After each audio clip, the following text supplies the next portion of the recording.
कभी कभी पहले टाइम में राज कॉमिक्स वाले भी अच्छी कॉमिक्स डाल देते थे। जैसे ये आप कॉमिक्स देख रहे हैं, पूर्व जन्म के हत्यारे। कभी कभी इसकी कॉमिक्स वाले, राज कॉमिक्स वाले कुछ अच्छी स्टोरी डाल देते थे। आइए देखते हैं इसकी स्टोरी क्या है।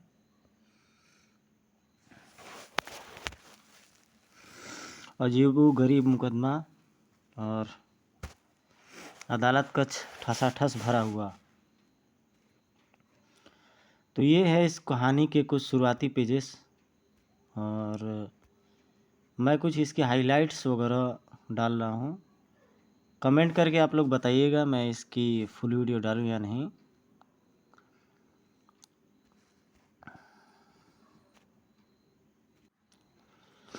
आनन फानन में ही सारा सामान कार में भर दिया गया। ओह दिलीप, तेज़ बारिश शुरू हो गई। तेज़ चलाओ दिलीप, रास्ता कच्चा है। अगर पानी ज़्यादा भर गया तो मुसीबत खड़ी हो जाएगी। डोंट वरी किरण, हम लोग शीघ्र ही पक्के रास्ते पर होंगे। उसी क्षण तेज गड़गड़ाहट के साथ बिजली कमकी। माधुरी और किरण के तो रोंगटे ही खड़े हुए। ओफ, ऐसा लगता है जैसे बिजली कहीं गिरी है। उफ, अब क्या होगा। हमें मौसम की ओर से लापरवाह नहीं होना चाहिए था। तुम दोनों बेकार में ही घबरा रहे हो। मैंने ना कहा ना। ओ नो, क्या हुआ, कार क्यों रोक दी। हम आगे नहीं जा सकते मदन, पुल टूटा पड़ा है। एकाएक ही दिलीप का पांव ब्रेक पैडल पर कस गया। हे भगवान, इस मुसीबत को भी अभी टूटना था। नीचे नदी का बहाव भी तेज है और अंधेरा भी बढ़ता जा रहा है। कुछ करो दिलीप, अब एक ही रास्ता बचा है। वह क्या। कार में बैठो जल्दी। सबके बैठते ही दिलीप ने कार रिवर्स करके दौड़ा दी। मैंने यहाँ आते समय एक बार इसे देखा था, लेकिन कभी भी इसके भीतर नहीं जा पाया। अब तुम्हारी यह तमन्ना पूरी हो रही है। कुछ देर बाद उसने कार रोकी और सब तेजी के साथ कार से बाहर निकले। ओह, ये तुम हमें कहाँ ले आए। यह बहुत पुराना डाक बंगला है। फिलहाल सिर छुपाने के लिए यही जगह है। भूत बंगला या डाक बंगला। चारों तुरंत गेट खोलकर भीतर आ गए। यहाँ तो कोई दिखाई नहीं पड़ रहा है। दिलीप, यह बंगला तो हूबहू तुम्हारी हॉरर कहानियों जैसा है। यह जान पर बनी है मदन, और तुम्हें मजाक सूझ रहा है। दिलीप ने दरवाज़ा खटखटाने के लिए हाथ आगे बढ़ाया ही था कि दरवाज़ा भयानक आवाज़ करता हुआ खुल गया। छर। दरवाज़ा तो खुला है, चलो भीतर। मुझे नहीं लगता कि यहाँ कोई रहता है। मुझे लगता है यहाँ रहते हैं भूत। प्लीज़ मदन। उस कमरे से गुजरकर चारों एक अन्य कमरे में आ पहुँचे। आज की रात हमें यहीं बितानी होगी। मदन, यहाँ लकड़ियाँ मौजूद हैं, आग जलाओ। ओक, कितनी भयानक जगह है ये।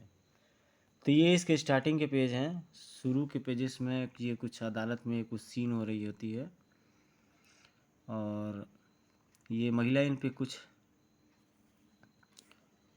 आरोप लगा रही होती है।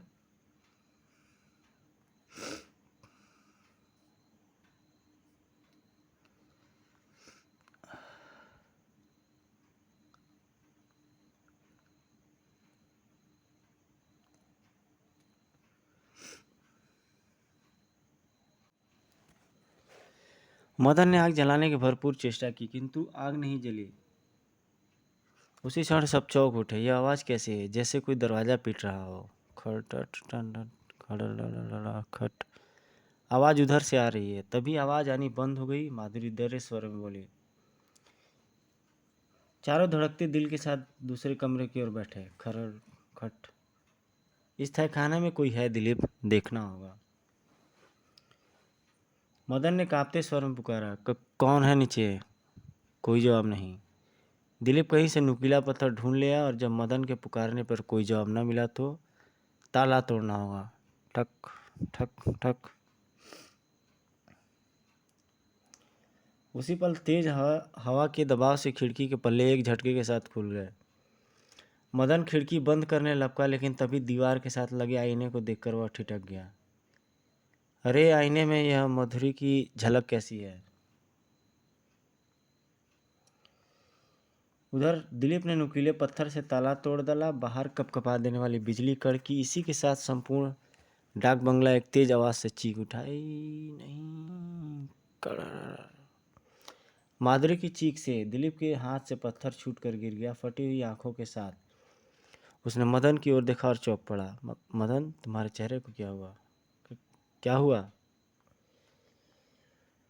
मदन झपटकर आईने के निकट पहुंचा और अपना चेहरा देखते ही उसके मुंह से चीख निकल गई। दिलीप, ये क्या हो रहा है मुझे?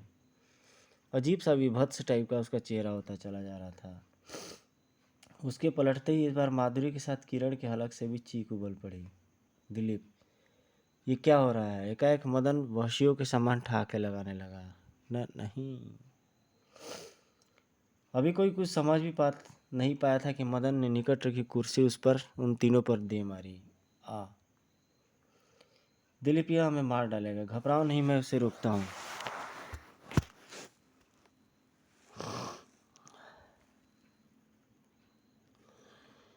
यहाँ उसके बीच में झगड़ा होते हुए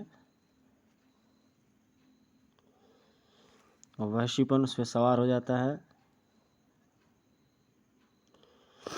माधुरी, वह तहखाने का दरवाज़ा खोलो जल्दी। बिना एक भी पल मौका दिए दिलीप ने मदन की गर्दन में लकड़ी फंसा दी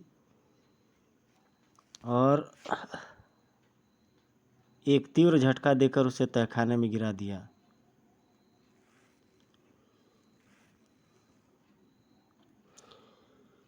और इनमें से एक लड़की बेहोश होकर के गिर जाती है।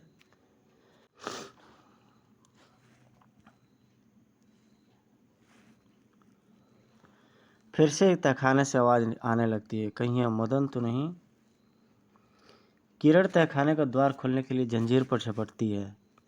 ठहरो मदन, मैं खोलती हूँ, तुम्हें कुछ नहीं होगा। अचानक तहखाने की झीरी से एक हाथ निकला और उसने किरण का हाथ पकड़ लिया।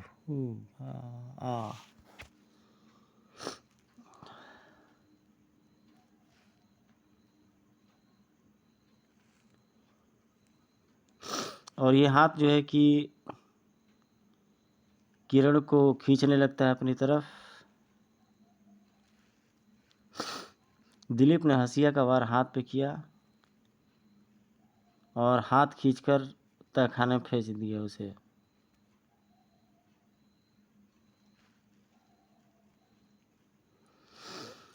यहाँ इस जगह बुरी आत्माओं का वास है। अब हम किरण के साथ यह जगह छोड़ देंगे। और मदन, उसका क्या होगा?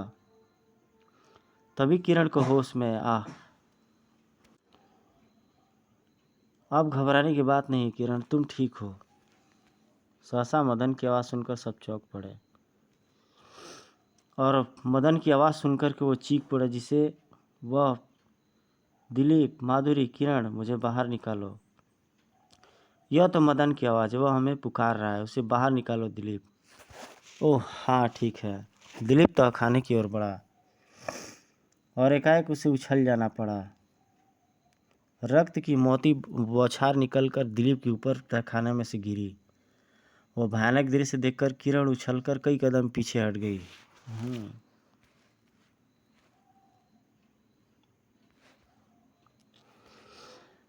खिड़की पुनः एक झटके के साथ खुल गई। भीतर तेज बौछारें भीतर अंदर आने लगी। खून में नहाया दिलीप खिड़की को बंद करने के लिए झपटा। हो न जाने यह तूफान कब थमेगा। अचानक किरण की निगाह आईने पर पड़ी। अरे माधुरी! और उसका चेहरा विकृत होने लगा और उसके अंदर भी एक विभत्स चीज़ें आ जाती। किरण पर निगाह पड़ते ही दोनों के देवता कूच कर गए। Oh my God! किरण लपटकर चीखती हुई माधुरी के बाल पकड़ लिए उसने चक्कर घिन्नी के समान घुमाने लगी। उफ! उसे किरण से बचाना होगा। कमरा माधुरी की चीखों से गूंज उठा। एकाएक ही किरण ने माधुरी को छोड़ दिया। दूसरे पल दिलीप ने उसे कुशल खिलाड़ी के समान लपक लिया। उफ! भयानक भाव चेहरे पर लिए किरण ने उनकी ओर कदम बढ़ाया। दिलीप, उस पर आत्मा का साया पड़ चुका है, वह हमें मार डालेगी। दिलीप ने निकट पड़ी रस्सी पर जंप लगा दी और उसका फंदा बनाने लगा। ऐसे में किरण की जान जा सकती है, लेकिन अपनी जान बचाने के लिए मुझे यह कदम उठाना ही होगा। दिलीप ने रस्सी को दीवार की ओर झटका दिया। अगले ही पल दिलीप कंठ फाड़कर चीख पड़ा। माधुरी, तहखाने का दरवाज़ा खोलो, हटाओ, मेरे कहते ही दरवाज़ा खोल देना, क्विक! धड़ाक धड़ाक, खोलो। दिलीप की चीख सुनते ही माधुरी ने दरवाज़ा खोल दिया और उसी क्षण दिलीप ने पुनः एक तीर झटका उसे दे दिया। बंद करो दरवाज़ा। हुआ हुआ। माधुरी दरवाजे से ही तक खाने के ऊपर आ गिरी, लेकिन तब तक दिलीप द्वार की सांकल में ताला लगा चुका था। तुम ठीक तो हो ना माधुरी? हम किरण को भी खो बैठे। उसी क्षण कमरे में जैसे तूफान आ गया। दहशत की मारी माधुरी चीख उठी, भागो दिलीप, अगर हम यहाँ रहे तो जिंदा नहीं बचेंगे। उफ, यह क्या? माधुरी ने दरवाज़ा खोलने की चेष्टा की, लेकिन दरवाज़ा टस से मस न हुआ। उफ, दरवाज़ा नहीं खुल रहा। धड़ाक धड़ाक। उस चोट के साथ ही दिलीप धड़ाम से नीचे आ गिरा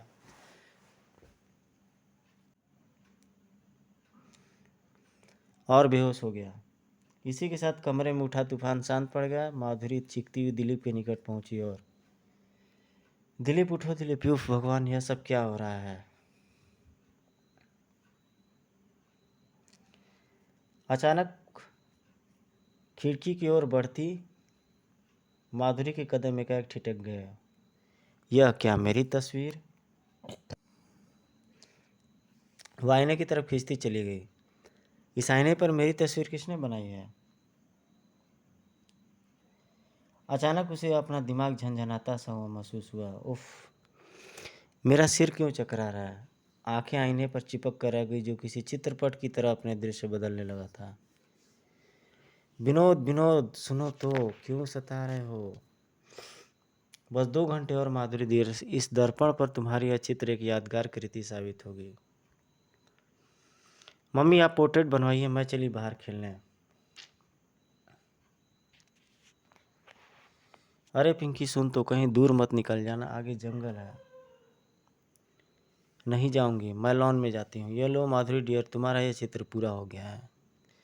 you are great artist Vinod.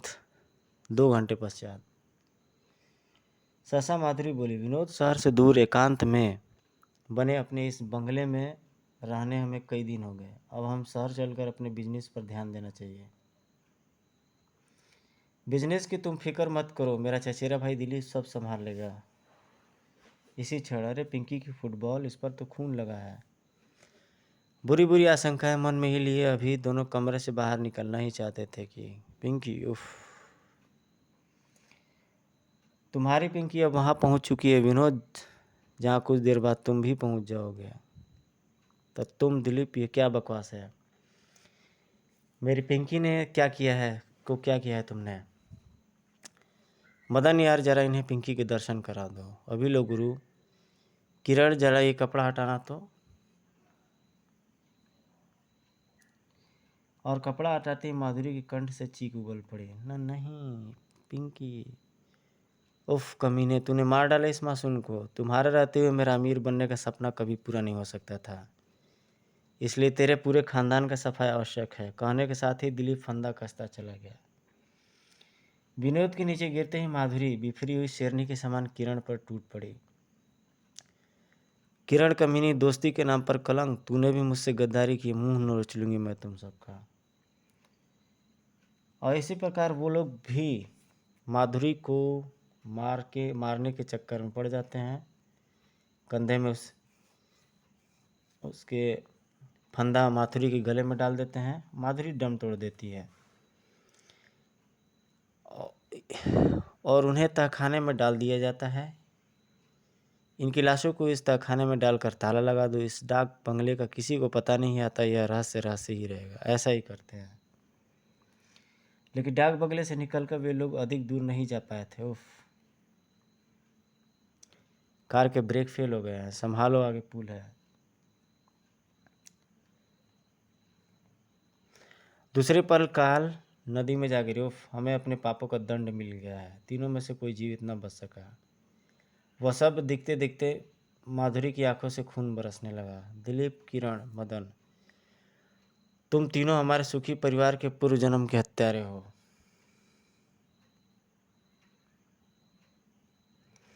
Dilip ने आंखें खोल दी और माधुरी तुम ठीक तो हो ना? और ये तुम्हारी आंखों को क्या हुआ है? मैंने वो आईना देख लिया है दिलीप। उसमें मेरा अतीत छुपा है, तुम नहीं देखोगे इसे। आईना क्या बकरी, आओ मैं तुम्हें दिखाती हूँ। माधुरी ये क्या हो गया है तुम्हें? बाहर तूफान अपने चरम सीमा पे था। देखो दिलीप देखो, अरे तुम्हारी तस्वीर किसने बनाई?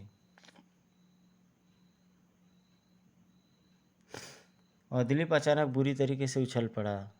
यह देखते देखते माधुरी भयानक ढंग से अट्टहास लगाकर बोली, यह तेरे पिछले जन्म का पाप है कुत्ते। अब तेरी जगह भी यहीं तह खाना है। एकाएक माधुरी ने उसे कसकर पकड़ लिया। नहीं, छोड़ दो मुझे, मैं उस आईने को तोड़ डालूंगा, वह आईना ही इस मुसीबत की जड़ है। माधुरी ने दिलीप को साथ लिए हुए तहखाने को छलांग लगा दी। नहीं, मदन और किरण ने के निष्क्रिय परे शरीरों में मारो प्राण फूंक दिए गए हों।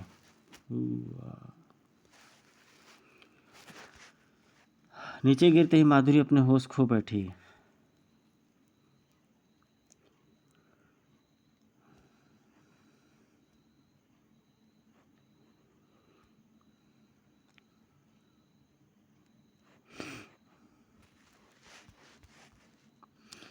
मुझे इन जैसा बनने से पहले उस आईने की मौत बनना है।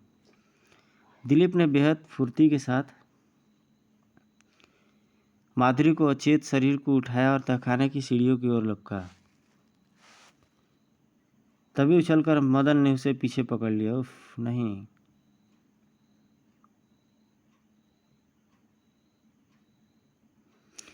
दिलीप ने दांत पीसते हुए पांव की ठोकर मदन के घुटने पर जड़ दी। अभी वह सीढ़ी तक पहुंचा ही था कि किरण के खूनी पंजे उसके चेहरे पर फिसलते चले गए। तभी पीछे से मदन ने अपने दांत उसके कंधे में गड़ा दिए। दिलीप की हृदय विदारक चीख गूंज उठी। इसी के साथ वह चीख कर पीछे उठा तो उसका हाथ कुदाल पर जा पड़ा और उसने तुरंत ही कुदाल उठा ली और पुनः हवा के झोंके के समान सीढ़ियों पर लपका। उफ, मेरा शरीर भी तेजी से इनकी तरह होता जा रहा। अगर मैं कुछ देर और यहाँ रुका तो जीवन भर इसी नर्क में रहना होगा। नहीं, लेकिन अभी वह तहखाने से बाहर ही निकलना चाहता था कि उफ, मेरा पाँव।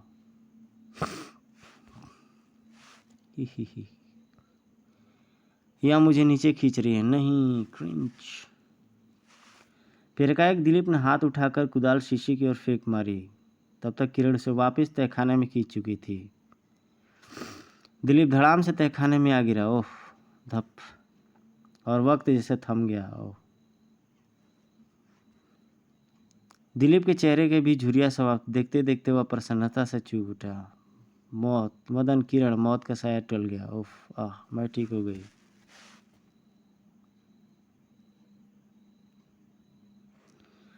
तीनों होश में आ रही माधुरी के इर्द गिर्द इकट्ठे हो गए। काली रात बीत गई। उफ, मेरा हाथ। लेकिन तुम लोगों की रातें अभी काली रहेगी। पूर्व जन्म के हत्यारा, मैं तुम्हें सजा दिलवाऊंगी। कहते ही मुंह से क्रोध के कारण झाग निकलने लगा। इन तीनों ने पूर्व जन्म मेरा हंसता खेलता परिवार उजाड़ डाला था। मैं इन्हें फांसी पर चढ़ा देखना चाहती हूँ।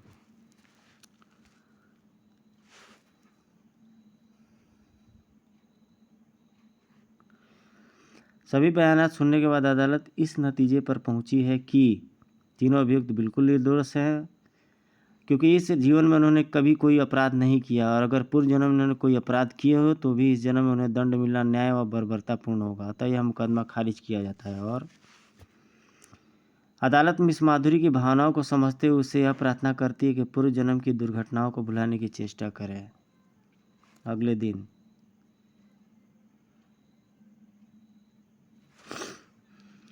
तुम यहाँ क्या लेने हो? मैं तुम्हारी सूरत से भी नफरत करती हूँ। चले जाओ यहाँ से।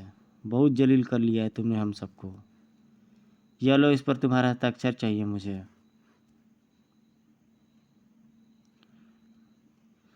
तुमसे शादी तो अब मैं कर नहीं पाऊँगा। तुम्हारी करोड़ों की दौलत को भी यूँ कैसे हाथ से निकल जाने दूंगा। चलो, इस पर हस्ताक्षर करो। नहीं, मैं थूकती हूँ तुझ पर कमीने। चटाक। ओह, दिलीप ने घुर्राते हुए चाकू बाहर निकाल लिया था। पूर्व जन्म में तेरे हत्यारे थे हम। अगर इस जन्म में भी तेरी हत्या करनी पड़ी तो चूकेंगे नहीं। नहीं। और अचानक माधुरी मछली के समान फिसलकर मदन व किरण को पकड़ से बाहर भागी। पकड़ो उसे। आनन फानन में ही वह अपनी कार में सवार हुई और पीछा करो उसे, उसका पकड़ा जाना बेहद आवश्यक है। दिलीप, किरण और मदन तीनों की कार माधुरी की कार के पीछे लग चुकी थी। वह रही। उफ, अगर इस समय एक पिस्तौल होता तो। फिर अचानक माधुरी ने कार रोकी और विनोद, विनोद मुझे बचाओ।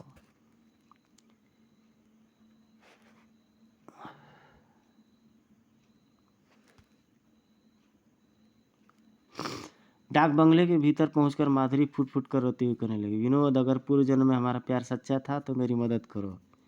इन हत्यारों से मुझे बचाओ विनोद, तुम्हें आना होगा।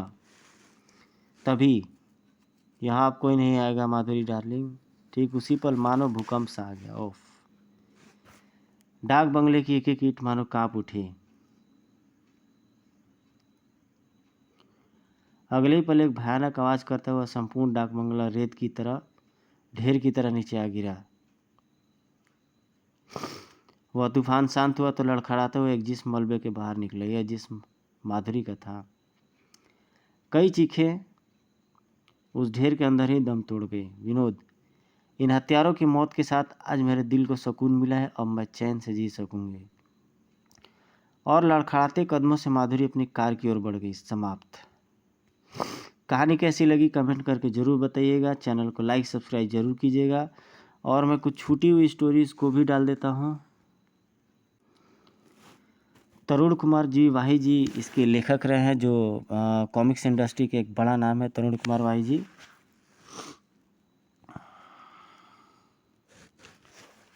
उस अजीबोगरीब मुकदमे को सुनने के लिए अदालत का ठसाठस भरा हुआ था। गवाहों वाले कटघरे में खड़ी माधुरी चीख चीख कर कह रही थी, जज साहब, मुजरिमों के कटघरे में खड़े ये इंसान कातिल हैं, दरिंदे हैं। इन्होंने मेरे पति विनोद कुकरेजा, मेरी गुड़िया सी मासूम बच्ची पिंकी और मेरा कत्ल किया है। यह कहकर मानो मानो माधुरी ने अदालत कक्ष में बम फोड़ा हो। सुनते ही अदालत कक्ष में शोर मच गया। अरे क्या बक रही है, मुझे तो पागल लगती है। अपने ही मुंह से कहानी कहती है मेरा कत्ल कर दिया गया। मजबूरन जज को कहना पड़ा, ऑर्डर ऑर्डर। अदालत कक्ष में पुनः इतना गहरा सन्नाटा छा गया कि सुई भी गिरे तो आवाज बम के धमाके के समान हो।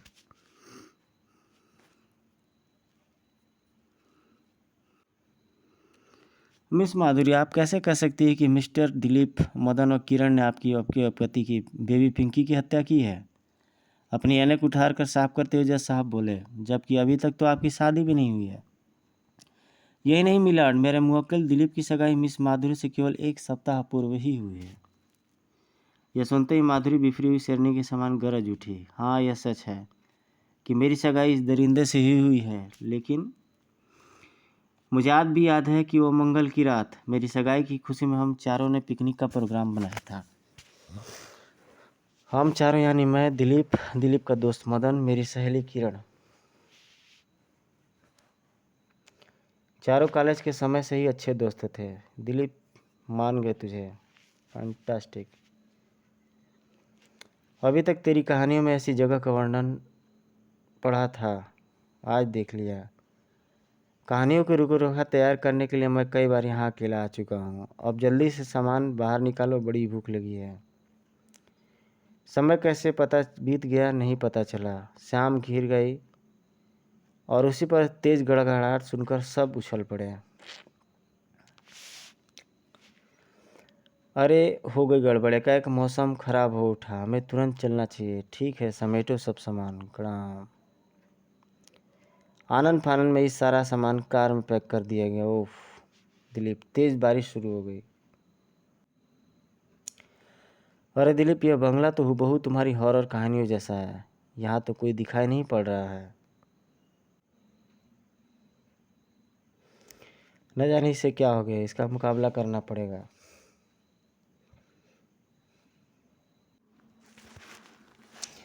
लेकिन अभी वह सीढ़ी तक पहुंचा ही था कि किरण के खूनी पंजे उसके चेहरे पर फिसलते चले गए। मदन, किरण, मौत का साया टल गया। ओह, मैं ठीक हो गई। दिलीप के चेहरे से भी झुर्रियाँ समाप्त हो गई। यह देखते ही वह प्रसन्नता से चीख पड़ा। गाइज, ये कॉमिक्स मैंने पूरी रीड कर दी है। आप लोग इसकी स्टोरी पे ज़रूर कमेंट कीजिएगा। मिलते हैं आपसे एक नेक्स्ट वीडियो में। Till then take care, good bye, जय हिंद।